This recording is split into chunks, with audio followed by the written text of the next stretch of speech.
ছোটবেলা থেকে আমরা শুনেছি, দেখেছি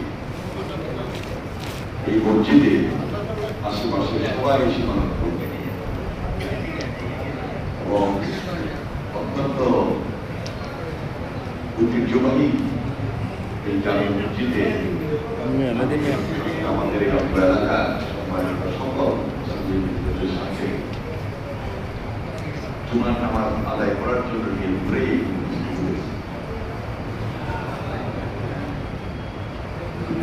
আমার এই দায়িত্ব পাওয়ার পর নিজের ইচ্ছা এবং অভিপ্রায় আজকে আপনাদের সঙ্গে জুমার নামাজ আদায় করা আল্লাহ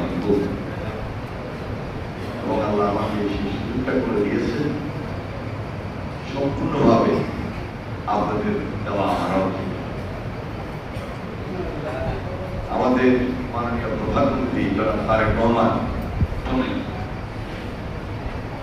ওনার নেতৃত্বে নতুন সরকার আমরা শপথ নিয়েছি এবং শপথ নিয়েই তিনি জাতির উদ্দেশ্যে একটা ভাষণ দিয়েছেন। আপনারা অনেকেই শুনেছেন, সরাসরি দেখেছেন।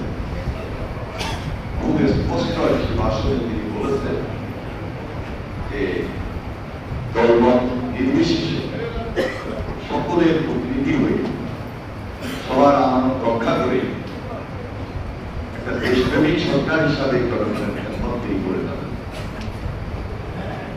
তারই অংশ হিসাবে ওনার নেতৃত্বে সেই মন্ত্রী পরিষদে আমি আপনাদের